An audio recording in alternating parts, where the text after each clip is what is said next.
Yoldaşlar salam, hər kəsi yenidən xoş gördük. Advanced IFRS video dərs paketimizdə 21 nömrəli standartda qalmışdıq, valyuta məzənnələri. Birinci videonu yekunlaşdırdıq. İndi ikinci videodayıq. İkinci videonun mövzusu buradan da gördüyünüz kimi alış və satış əməliyyatları zamanı məzənnə fərqinin uçotudur. Təbii ki, zaman irəlilədikcə biz avanslar zamanı uçot, yük gömrük bəyannaməsindəki məzənnə fərqi və s. daha sonra daha geniş mövzulara keçəcəyik və pul vəsaitin hərəkəti haqqında hesabatda həm direct, həm indirect metodla cash flow necə göstəriləcək, buna baxacağıq. Zaman itirmədən mövzuya keçid alaq. Deməli, iki dənə misal əsasında alış və satış əməliyyatları zamanı məzənnə fərqinin necə uçota alınmasına baxacağıq. Deməli, hələ ki buradakı sözümüz qalsın, ilk dəfə uçota alınma və sonradan uçota alınma bunun nə demək olduğuna misaldan sonra qayıdacağıq. Hələ ki qalsın. Deməli, misalı oxuyaq dostlar. İki dənə misal var və əvvəlcə birinci misalı həll edəcəyik, sonra isə ikinci misala baxacağıq. Deməli, misalın şərti belədir. Yanvar ayının 1-də Panda şirkəti xarici bir müştəriyə 100 ABŞ dolları dəyərində nisyə mal satışı həyata keçirib. Və satış tarixində 1 dollar 0,80 avrodur. Ödəniş isə 1 fevral tarixində daxil olur. Yəni, müştəri biz ödənişi 1 fevralda eləyir və həmin gün məzənnə 1 dollar 0,75 avrodur. Yəni, daha öncə 1 dollar daha çox avro düşürdü. İndi 1 dollara 0,75 cəmi avro düşür. Bu nə deməkdir? Avronun mövqeyi güclənib. Yəni dollar zəifləyib. Çünki əvvəl 1 dollara 80 sent avro düşürdü. İndi 0,75. Sonra deyir ki, Panda şirkətinin həm funksional, həm də təqdimat valyutası avrodur. Bu əməliyyatlar necə olsa aparılacaq? Əvvəlcə funksional və təqdimat valyutasına baxaq. Bundan öncəki videoda qeyd eləmişdik ki, təqdimat valyutası şirkətin öz seçiminə bağlıdır. Şirkət hansı valyutada istəsə hesabatını təqdim edə bilər. Əksər hallarda ölkənin funksional valyutası nədirsə, yəni şirkətin daha doğrusu funksional valyutası nədirsə, təqdimat valyutası da adətən elə olur. Konsolidasiyalar fərqli. Funksional valyuta nədir? Şirkət hansı iqtisadi mühitdə fəaliyyət göstərirsə, o iqtisadi mühitin valyutası şirkətin funksional valyutasıdır. Bu, yəqin ki, bu şirkət Avrozonada fəaliyyət göstərir, yəni Fransa, Almaniya və s. Ona görə də funksional valyutası da avrodur, təqdimatı da avro seçib, elə dəyişməyib. İndi, baxaq, 1 yanvar tarixi. Yanvar ayının 1-də şirkət xarici bir müştəriyə 100 Amerika Birləşmiş dolları dəyərində nisyə mal satıb. Deməli, mal satışı baş verməlidir. Təbii ki, mal birinci satılanda ambardan mal çıxışı olur. Debetdə olacaq 701. Satılan malın maya dəyəri, yəni SMM-dir.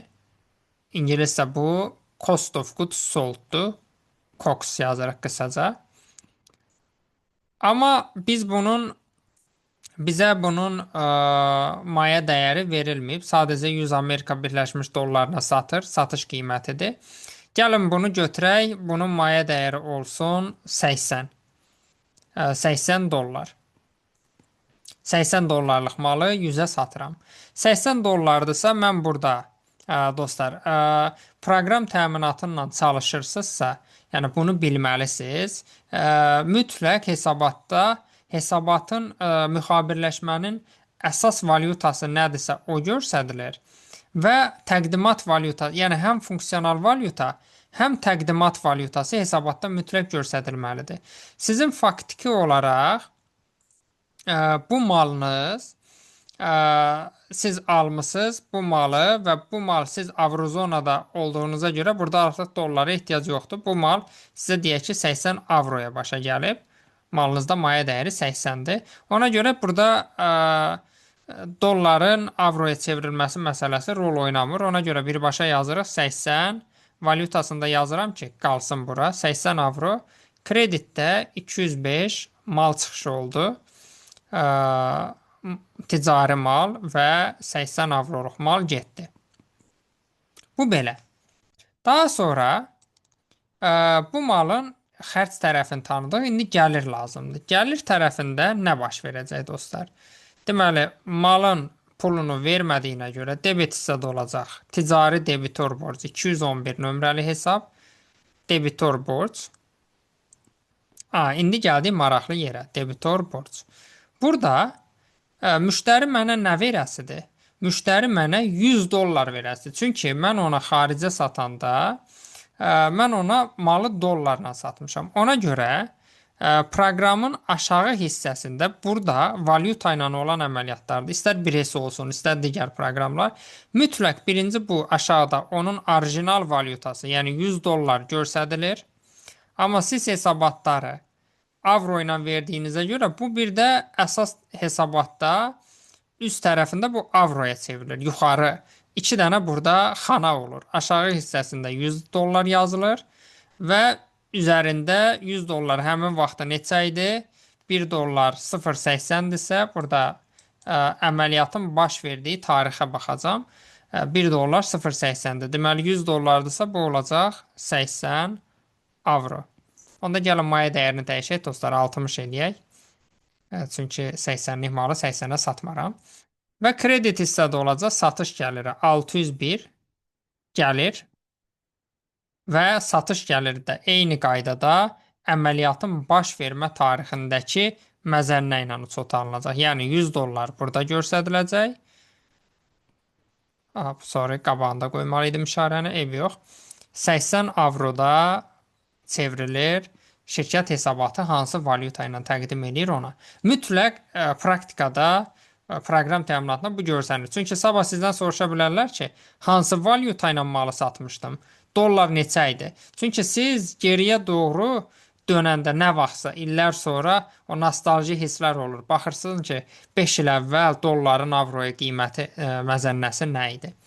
Bunu elədik dostlar. Burada bu işimiz bitir və satış əməliyyatını bitirdik. İndi bizə deyir ki, fevral ayının 1-də müştəri bizə ödənişi verir. Amma həmin tarixdə məzənnəmiz 1 dollarımız 0.75-dir. Müştəri bizə deməli gəlirik bura. Bura yazıram 1 fevral. 1 fevral. Müştəri bizə nə qədər verəcək? Dollar kimi verəcək, düzdür? 100 dollar. Aha. Bu 100 dollar bizim hesaba gələndə, dostlar, bizim hesaba gələndə, bu təbii ki, mənim ölkəmin, düşünün ki, Azərbaycandır. 100 dollar sizə əvvəl gələndə, deyək ki, 170 manat idisə, bugün indi 100 dollar 150 manat olub. Çünki siz bunu manata çevirirsiniz. Sizin üçün manat önəmlidir. Mən dolları neyniyəcəm, harada xərcləyəcəm? Lap ola bilsin ki, saxlayaram, ehtiyacım olmaz, qalar orada, başqa bir şey. Dollar kimi sabah mən nəyəsə ödəyərəm. Amma söhbət ondan gedir ki, mən bunu burada xərcləyəcəm. Ona görə mən bunun öz valyutama çevirməliyəm. Bu dəfə 100 dollar mənə 75 avro dəyərindədir. Çünki kurs aşağı düşüb. Deməli, bunun bu dəfə mənə ödəniş gələndə qarşılığı nə qədərdir? 75 avro. Deməli, mənə pul daxil olub. Debet hissədə 223 nömrəli bank hesabı yazıram. Bank hesabı. Yenə də altından buradan 100 dollar gəldiyini göstərirəm. Da bunu bilirsiniz deyə təkrarlamayın bir də. Bu eləyir 75 avro mənə pul gəlib. Kredit hissədə dostlar. Müştəriyə deyə bilərəmmi ki, sən mənə 80 verməliydin. Debitor axı 80-dir, yuxarı fikir verir. Niyə 75 veribsən? Deyə bilmərəm, çünki 100 dollar idi, 100-ü bağlayıb. Ona görə kredit hissədə 211 nömrəli debitor borcu, debitoru tam olaraq siləcəm. Yəni 80 avro bitdi. İndi arada fərq yaranır. Debetdə 75, kreditdə 80. Bizdə mühasibatlığın qızıl qaydasıdır ki, debet kreditdə bərabər olmalı. Deməli, debet hissədə nə baş verəcək dostlar? 731 nömrəli hesabda məzənnə üzrə zərər. 5 manat, 5 avro bunu yazacağam. Belə dostlar, ümid eləyirəm bu hissə aydındır. Getdikcə misalları mürəkkəbləşdirəcəyik. Gəlin indi digər misala baxaq. Bu misalda görək nə deyir. Burada alış əməliyyatıdır. Deməli, Panda şirkəti oktyabr ayının 1-i 2024-cü il tarixdə Amerikadan bir nəqliyyat vasitəsi alır. Lakin həmin nəqliyyat vasitəsinin ödənişi 31 dekabr 2024 tarixində hələ ödənməyib. Bu çox maraqlı hissədir. Deməli, əməliyyat tarixi üzrə məzənnə 1 dollar 0,80 avro idi. Nə vaxt? Əməliyyat tarixi. Əməliyyat tarixi də nədir? 1 oktyabr. Yəni alış tarixində dollar 0,80 avro idi. İl sonunda dekabr ayının 31-də məzənnə 1 dollar olur 0,85 avro. Yəni dollar güclənir. Çünki 1 dollar əvvəl 0,80 avro düşürdü. İndi 0,85. Nəqliyyat vasitəsinin alış dəyəri 3000 dollar idi. 3 aylıq amortizasiya xərci. Niyə 3 aylıq deyil? Çünki 1 oktyabrda almışam. İl sonuna kimi oktyabr, noyabr, dekabr. 3 aylıq amortizasiya xərci ümumi məbləğin 10%-ni təşkil edir. Bizdən soruşur ki, müxabirləşmələr necə olacaq? Gəlin əvvəlcə alış əməliyyatına baxaq. Alış əməliyyatı nədir? 3000 dollara almışam. 1 oktyabrda. Düşək aşağı. Deməli, 1 oktyabr tarixində alış əməliyyatı neçəyə? 3000 USD. Həmin vaxtda USD-nin kursu nəymiş? Buradan baxırıq. Deməli, misalımıza qayıdıraq və görürük ki, kurs 0,80 idi. Deməli, 3000 0,80-dən nə qədər avro eləyir? 2400 avro. Deməli, alış qiymətimiz 2400 avrodur. Müxabirləşmə nə olacaq? Debetdə olacaq. 111 nömrəli əsas vəsait hesabı. Əsas vəsaitin dəyəri 2400 evro. Təbii ki, dostlar, bir daha deyirəm, burada altından 3000 dollarını yazacaqsınız. Valyuta əməliyyatlarında mütləq ana valyutanı göstərəcəksiniz. Kredit hissədə ödəniş eləmədiyimə görə 538 nömrəli, 531-də niyə yazmıram? 531 bizim əsas mal və ya xidmətlərə görə olan öhdəlikdir. Amma əsas vəsait bizim əsas fəaliyyətimiz deyil. Ona görə bunu 538-də yazıram. Deməli, əsas vəsait alışı üzrə öhdəlik 2400 avro. Və buradan da təbii ki, bu 3000 dollarını burada qeyd edirik hər ikisində. Altxanada bu mütləq qeyd olunmalıdır. Sonra, indi gəlirik dostlar nəyə? Çox maraqlı bir şeyə.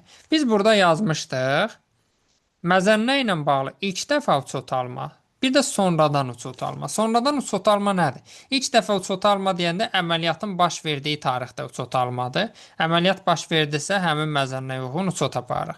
Bir də ilin sonunda çox maraqlı bir məqam var. İlin sonunda bütün monetar aktiv və öhdəliklərə yenidən məzənnə hesablamalıyıq. Spot məzənnə deyirik buna. İl sonundakı məzənnə ilə bütün, yalnız monetar, qeyri-monetarlara aid deyil. Bundan sonraki video dərsdə izah edəcəyik. Monetar nədir, qeyri-monetar nədir? Monetar aktiv və öhdəlikləri il sonunda məzənnə ilə yenidən uçot almalıyıq. Buna deyirlər sonradan uçot alma. İngiliscə subsequent recognition deyirlər və ya subsequent double entry, subsequent measurement və s. nə istəsəz adlandıra bilərsiniz. İndi gələk bunu praktiki tətbiqinə. Bu nə deməkdir? Dostlar, bizim 31 dekabr tarixində bu öhdəliyimiz ödənməyib. Monetar aktiv və monetar öhdəliyə dedik, il sonunda mütləq il sonu məzənnə ilə, yəni spot məzənnə dediyimiz məzənnə ilə yenidən uçot verəcəyik. Rəqəmimizi düzəldəcəyik. Ancaq monetar aktiv və öhdəlikləri. Nə deməkdir monetar aktiv? Monetar aktiv bizə ancaq pul gələcək aktivlərdir. Yəni, misal üçün, əsas vəsait aktivdir, amma monetardırmı? Yox, çünki bizə pul gəlməyəcək. Və yaxud mal material monetardırmı? Yox. Deyə bilərsiniz, mal materialı satacam, o nəzərdə tutulmur. Yəni, bu monetar aktiv o aktivdir ki, heç bir şey eləmədən, əlavə bir iş görmədən, sadəcə, bu sözə fikir verin, sadəcə zamanın keçməsini gözləyərək pula çevriləcək aktivlərə deyirlər monetar aktivlər. Yəni heç nə eləmirsən, bir dənə vaxtın keçməsini gözləyirsən. Ona görə monetar aktivlərin ən önəmli misalları nədir? Pul, bir də debitor. Çünki pul onsuz da puldur. Gözləməyə ehtiyac yoxdur, zaten puldur. Debitor nədir? Heç nə eləmirsən, sadəcə satmısan, əlin qoyursan qulağın dibinə və ödənişdə müqavilə üzrə nəzərdə tutulan müddəti gözləyirsən ki, müştəri pul verəcək. Ona görə də monetar aktivlərə nümunə azdır, amma qeyri-monetar monetar öhdəliklərə nümunə çoxdur. Monetar öhdəlik nədir? Sadəcə zamanın keçməsindən asılı olaraq bizdən pul çıxacaq öhdəliklər monetar öhdəlik sayılır. Misal üçün banka olacaq borcumuz, zaman keçib pul ödəməliyik. Əmək haqqı ödənişi, nə bilim, DSMF ödənişi və s. Hamısı bu demək olar ki, öhdəliklərin çoxu monetar öhdəlikdir. İlin sonunda valyuta ilə olan, valyuta ilə olmayan manatdırsa ona hesablamayacağım. Valyuta ilə olan öhdəliklərim və ya aktivim varsa, il sonunda onu spot məzənnə ilə yenidən hesablamalıyam. İndi gəlin görək nə deməkdir bu. Bizim 1 oktyabr tarixində nəyimiz var uçotda? Uçotda bir dənə əsas vəsaitimiz var, bir dənə də öhdəliyimiz var. İndi gəlin görək bunlar məzənnə ilə olan aktiv öhdəlikdirmi? Bəli, niyə? Çünki bunu mən dollarla almışam. Ona görə bunlar məzənnə ilə, valyuta ilədir. Yəni, xarici valyutanı mən avroya çevirmişəm. Yəni, başqa valyutadadır bu əməliyyatlar. Ona görə bunlar adlanır. Bunları mən çevirib-çevirməyəcəyimə qərar verməliyim il sonunda. Deməli, necə qərar verəcəm? Baxıram əsas vəsait. İlin alış tarixində bu 2400 avro idi. Niyə? Çünki 0.80 idi kurs. İndi kurs olub 0.85. Sual bundan ibarətdir ki, mən 3000 dollara almışam axı bu əsas vəsaiti. 0.80-ə vurdum 2400. İndi bunu görəsən əsas vəsaiti bunu 3000 dolları 0.85-ə vurub bunu mən deməliyəm ki, nə qədər eləyir bunu? Gəlin burada vuraq dostlar. 3000 vurulsun 0.85 eləyir 2550. Görəsən mən bu əsas vəsaiti təzdən 150 manat artırıb 2550 eləməliyəm ya yox? Standart deyir ki, bu olmaz. Çünki bu nədir? Qeyri-monetar aktivdir. Qeyri-monetar aktiv nə deməkdir? Yəni, bu pula çevrilməyəcək. Mənə pul gələcək bir şey deyil. Ona görə bunun dəyəri nədirsə, o vaxt nəyə almışamsa, o da qalır. Amma bu əsas vəsait üzrə öhdəlik monetar öhdəlikdir. Niyə? Çünki mən müştəriyə pul borcluyam. Məndən pul çıxacaq. Nə qədər çıxacaq? Deyə bilmərəm müştəriyə, gəl 2400-ü sənə verim, əl çək. Satıcıya dadır. Yox, olmayacaq. Çünki satıcı məndən 3000 dolları gözləyir. 3000 dolları da mən bu gün ona ödəmək üçün mənə 2550 avro lazımdır. Amma düzdür, mən ödənişi hələ il sonuna danışmamışam. Növbəti il eləyəcəm, nə vaxtı gələcəksə. Amma ilin sonunda rəhbər bilməlidir ki, mənim artıq öhdəliyim 2400 avro deyil, 2550 avrodur. Bu baxımdan da standart deyir ki, aktiv və öhdəliyini doğru rəqəmlərlə rəhbərliyə göstərməlisən. Deməli, mən bunu nə etməliyəm? Öhdəliyimi elə eləməliyəm, 2550 olmalıdır. Necə eləyəcəm? Çox bəsit. Kredit hissədə 538 nömrəli hesabı, deməli, əsas vəsait üzrə öhdəlik, bunu 150 avro artırıram. Debetdə nə olur? Mən durduğum yerə xərcə düşdüm. Əsas vəsaitin dəyərində artım oldu, daha doğrusu öhdəliyində artım oldu, məzənnə dəyişdi. Mən də durduğum yerdə 731 nömrəli hesab, məzənnə xərci 150 avro zərərə düşmüş oldum. Baxaq misalda başqa nə şərt var? Başqa bir şərt yoxdur. Bir də amortizasiya var. Ümumi dəyərin 10%. Bu çox asaddır. 3 aylıq amortizasiya hesablayacağım. Deməli, mənim əsas vəsaitimin dəyəri nə qədər idi? 2400 avro. Və bunu da ilin sonunda dəyişmədim ki, dəyər. Xeyr. Deməli 2400-una 10% cəmi 240 manat avro amortisasiya xərci hesablayacağam. Debetdə olacaq əsas vəsait üzrə amortisasiya xərci. Bu əgər istehsalda istifadə olunacaqsa 701 nömrəli hesabda amortisasiyanı yazacağam. İnzibati məqsədlə də 721 240 avro. Kreditdə nə olacaq? Bunu bilirsiniz dostlar. Əsas deməli yığılmış amortisasiya, əsas vəsaitlərin yığılmış amortisasiyası 112 nömrəli hesab. Vəssalam. Bunu da yazırıq burada. Belə dostlar, gördüyünüz kimi il sonunda, baxın bu sonradan uçota alma dediyimiz ilin sonunda monetar aktiv və öhdəliklərin mütləq yenidən uçota alınması nəzərdə tutulur. Yeni məzənnə ilə. Bu misalları genişləndirəcəyik dostlar. Növbəti videolarda görüşənə qədər sağ olun.